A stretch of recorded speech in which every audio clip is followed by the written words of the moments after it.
ドン・キホーテ隊も今夜は森の中でクリスマスキャンプ。泉ちゃんは早速森で拾ってきた材料でリース作り。ケンさんたちは豪快に男の料理。どんなクリスマスディナーが出来上がるのか楽しみ。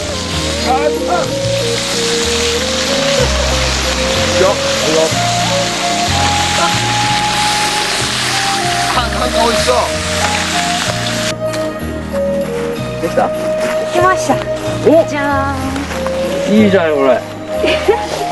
ずいぶん時間かかったなしかし。いいね。針金が見えてる。木にコンとかけられるといいね。見えるといい。あ、一応こうかけられるようになってるこれ。なんか出っ張りが出てる。うまいな。トマトソース、トマトソースを振りかけ、塩コショウして、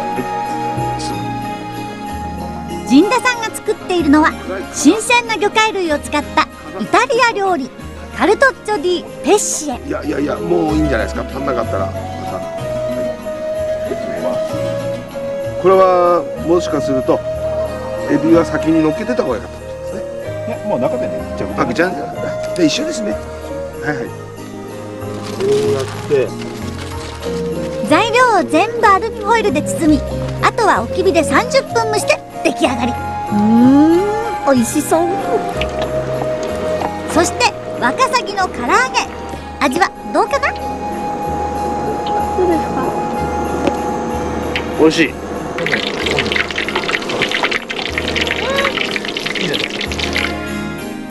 ダッチオーブンの中にはポークビーンズ。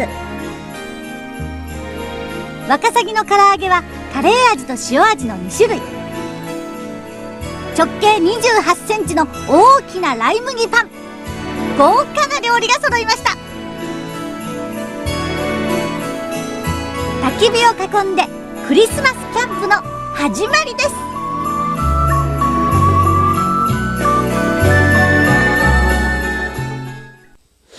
いやお疲れ様でした。どうもお疲れ様でした。まあ長々とね、今日はね、いろいろとね、こういう素晴らしいお料理も並んで、飲み食いしながらゆっくりと。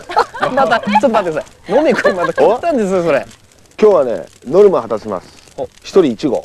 ちょっと待ってください。どうしたんですか今日。僕は1合飲むと大体ひっくり返ります。その無理しなくてもいいですよケース。ちょっとね。あ、じゃあすみません。ね、松ちゃんもいろいろね、乾杯ですね。今年は頑張ってくれました。いえいえ、ありがとうございました。私が。すみません。はい。陣田さんもお酒飲めないよね。飲めないですね。陣田さん、俺、松井君はね、ちょこっと飲むんだけど、ほとんど飲まない。問題だこいつ。こいつなんだよ、こいつが一生酒女。あ、すみません。まあ、とりあえず乾杯から始めますかね。いろいろ料理も作ったし。そうですね。1年間お疲れ様でした。お疲れ様でした。はいや、日本酒で乾杯だったらちょっと思わなかった。まずい。いや俺焚き火の前だとね、こう飲んでも飲めないことはないんですよ。うちではねあんまり飲まないんですけど、ちょっと料理見てみますかね。はい。あら、二重じゃないですか。これだからさっきの鈴木とね、鈴木とマテガイと、おおすごいよこれ。美味しそうだな。エビも入ってますよ。エビ入ってる。車エビも入ってるし、あとうわー、美味しそうだ。キャー。いやー、すごい。じゃあもちろん見てください。勝てないとこ。いただきます。じゃあ。うまい。うまいよ。美味しい。よかった。美味しいでしょ。美味しい。うまい。よかった。腕上げたね。ね、俺らもね。うまいよ。美味しい。うまい。これも美味しいですよ、ケンさん。うまいでしょ。これね、カレー味とあるんですよ、2つ。そう。普通の味とね。普通の味とカレーいいですか。と。まあ今年1年もいろいろ行きましたな。ね。ね。今年何回行った？30？僕がね、35回ぐらい行った。38回ですかね。38回。はい。行ったわね。面白かったな今年もな。東海3県結構今年はですね、くまなく行ったというか、愛知県がね意外にドン・キホーテの最初の頃は行ってなかったんじゃないかっていうので、まあ会社の森なんかも行きましたしね、伊良湖の方にも春行きましたし、会キャベツがうまかったな。なかったですね、あのキャベツ。お前食ったか。食べました。キャベツってあんなにうまいもんしなかった。うん。よかったですね。新まで全部食べなさい。ちょうどあの時ケンさんが肩脱臼しててちょっと大変な思いしながらロケだったね。肩脱臼してる。それもね、それヤクザ映画なの。ヤクザ映画の撮影で、こうやってね、おいってこう止めるだけなんだよ。で、おいって言ったらボクって抜けちゃったの。あ、止めた。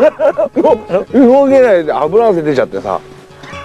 でこんななってね、ドンキホーテ来たんだけど。でね、僕はその前のロケで滑って転んでで、この頸椎を捻挫しましてね。私も打撲してたんです打よ。撲してね、満身創痍のロケだった。満身創痍の春一番でしたね、あれね。はい。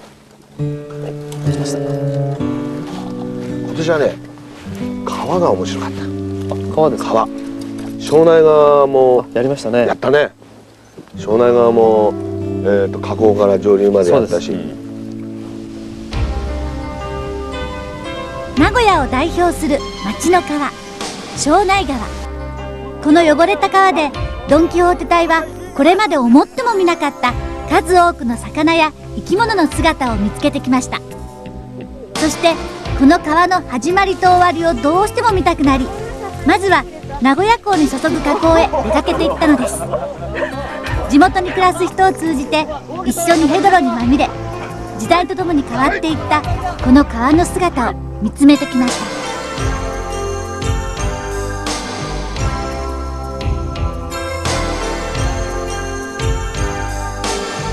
庄内川が生まれる場所で最初の一滴の水に触れてみたい、そんな思いに駆られ川を遡っていきます。渓谷をたどり、行き着いた先にあった湿原の中にひっそりとその場所がありました。これ自動車。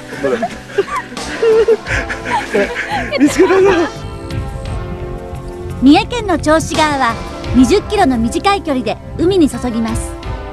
この河口の汽水域で川の水と海の水が2層に分かれてはっきり見える、とても珍しい姿を見ることができました。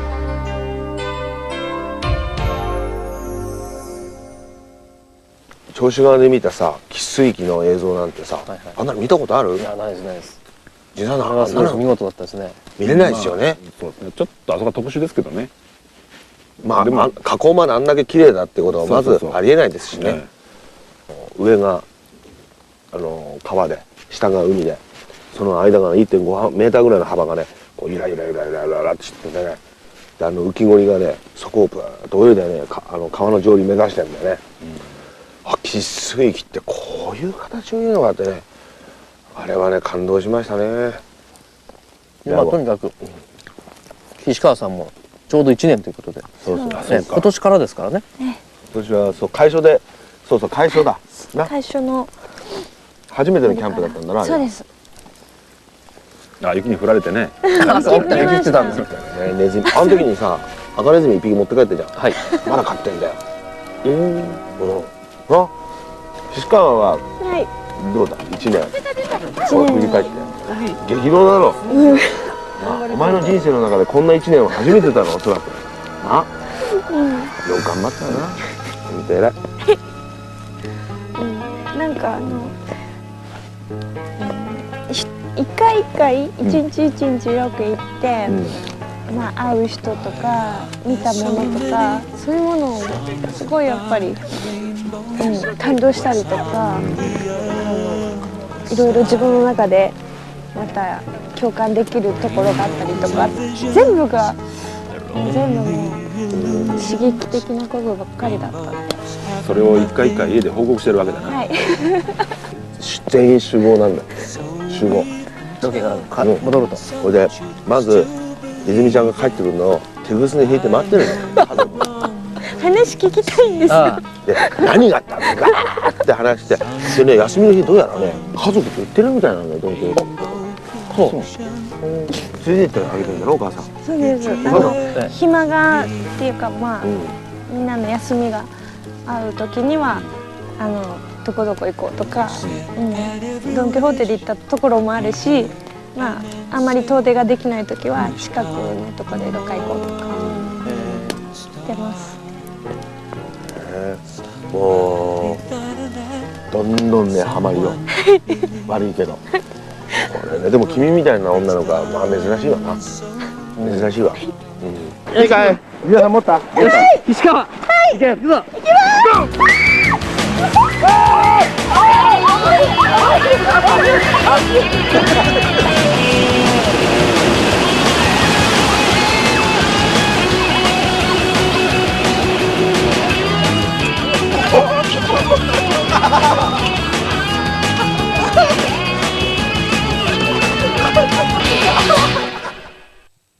すごい雨だねそうですね。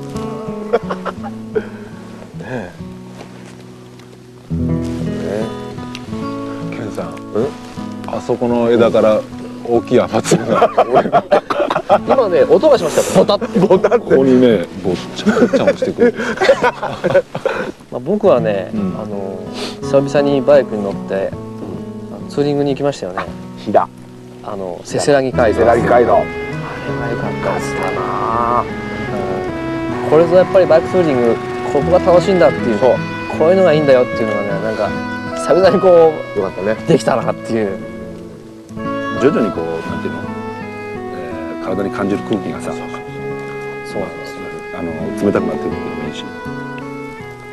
風だよなああいう高度が変わるところなんか特に単車は面白いですよね、温度がこうどんどん下がっていってまあ、僕はねやっぱり宮古島良かったな。よかったです。あれいちいちうるさいこと言ってごめんねいえいえ、よかったですね僕あれからずっと宮古島がよですよ。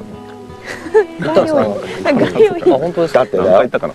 俺ん家にさ突然こんな発泡スチロール送ってくんだよドーンって、なんだろうなって宮古島からなんだよで神田コーチって書いてあるえ何神田さん何送ってきたのバカってこんなカツオそれでねそのカツオの口にねフライがついてんの今だったらね偽見なかすようにこれで釣ったんだぞって釣ったんですか？そうだよ。怖いな。でうちに送ってきてくれてカツオと何でしたっけねマグロですね。マグロこんなのへえ。あれうまかった宮古は何がいいんですかねなんでしょうね。なんか観光地じゃないですよねでもあそこねそう観光地じゃないから僕は好きなんですけどね。八重菱はでも感動しましたね。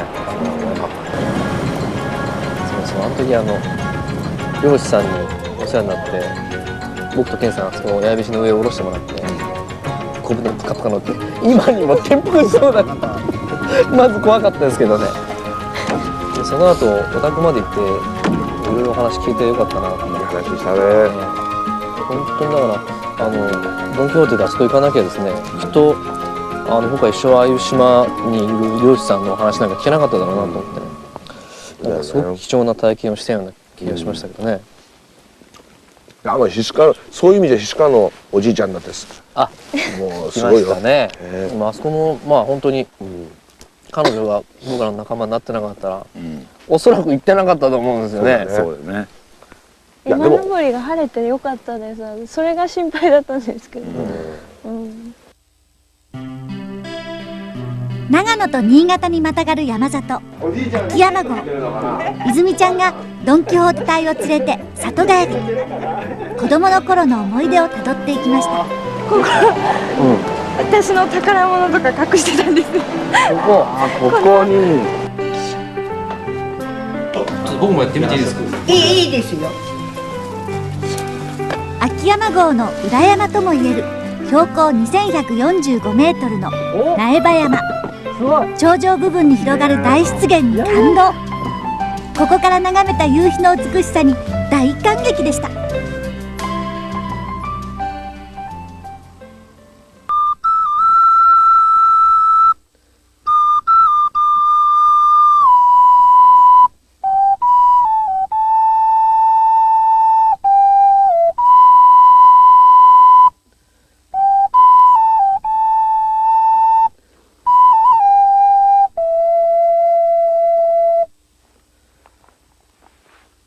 あれね踊らずにいられなかったのいやねあれふざけてるとみんな思って見てただろうけど半分ふざけたでもちょっとあんまりみんなが笑うんででも半分本気だったもう舞わずにはいられないっていうね、綺麗だったよね。はい、本当綺麗でしたね。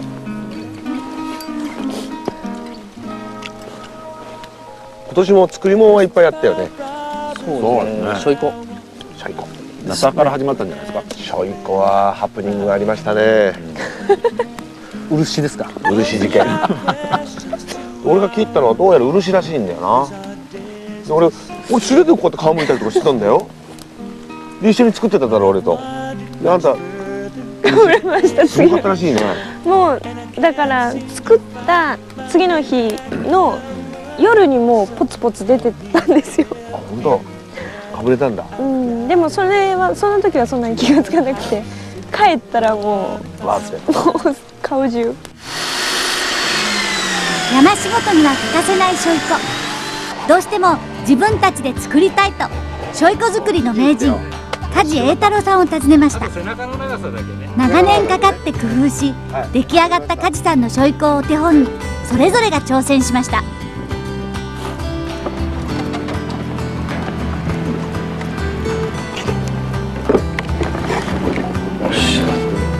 せーの。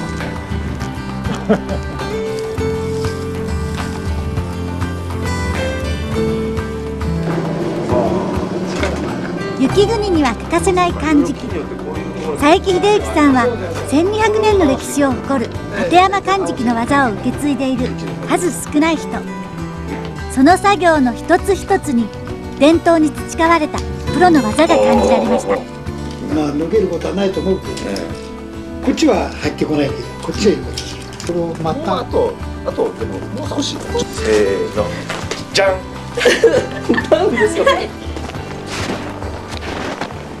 早速漢字機を履いてシーズン終了間近の立山登山。もうすでに1メートル近く積もった雪を踏みしめ登っていきます。山が泣いてるね。ここから見た北アルプスの山々、とても素晴らしいものでした。やった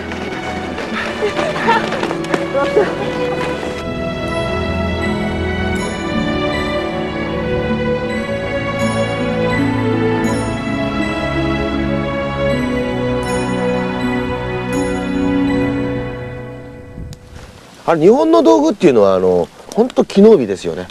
本当にシンプルで、シンプルイズベストの見本みたいなもんね。もうビューティフル。和漢でしたっけ。あれもそうですよね。そうですね。右と左がないっていうのが面白いですね。日本の履物は右左ないっていう。素晴らしいよね。草履もねえわな、下駄もねえわな。そうですね。あれ履いてる人がもう適当に決めて、それで履き続けて右左になるってことですね。そうそう。だから下駄なんか左右履き違えたらガニ股の人が内股になっちゃうってすぐ分かるわけでしょ。あら今日おかしいぞっていう。左右がないっていうのはね、日本の考え方なんだなっていうのは面白いよね。まあ仕事じゃなくて使うのが遊びだからちょっと失礼な気もしないでもないけど、やっぱ日本の道具っていうのはね、ここに来ないでここに来ちゃうね。やっぱね。そうですね。そうですね。日本の道具はいいなってね思うよね。おいた。よし、オッケーだ。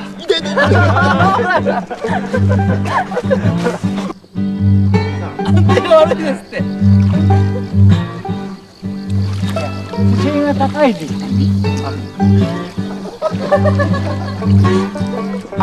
ケツ、ジータさん。何それって。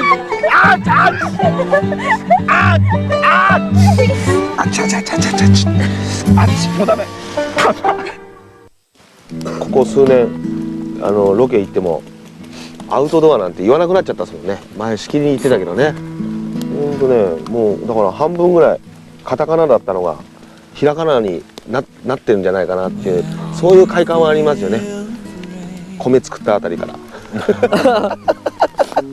そうですね。その例えばアウトドアっていう言葉が、いわゆるその使われてるところ、まあ例えば我々は英語なんでしょうけど、そういうところでやるならそれでいいんでしょうけど、やっぱり僕ら遊んでるのは日本ですから、やっぱりその風土とか地理とか気候とか、そういうのに合あったことをやらなきゃいけないわけだし、だからスキーとかねゴルフっていうのはねひらがななりえないんだよね。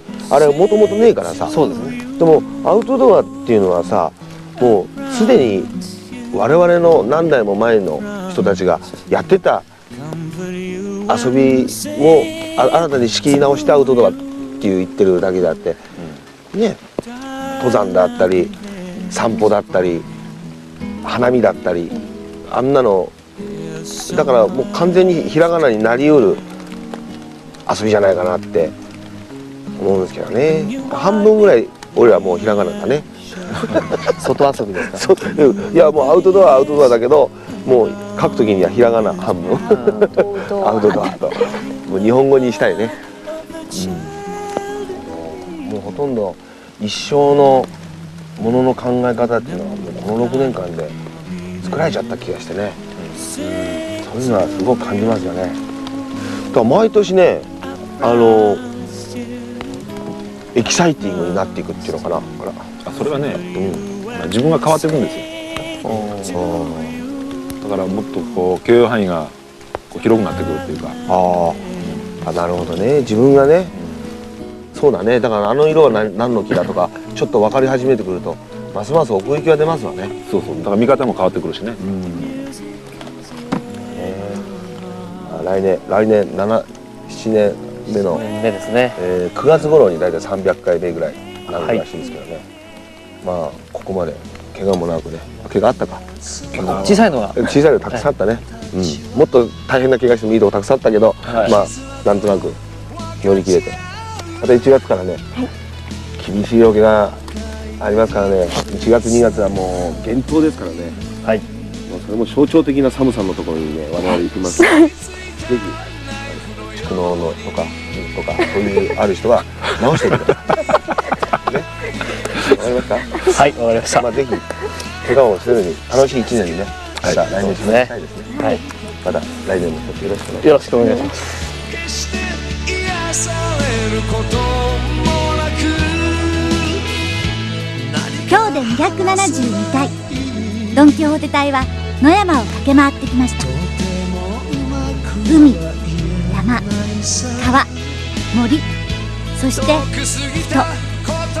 これからもまた新しい出会いと感動を求めてドン・キホーテ隊は大自然の中に飛び出していきたいと思います。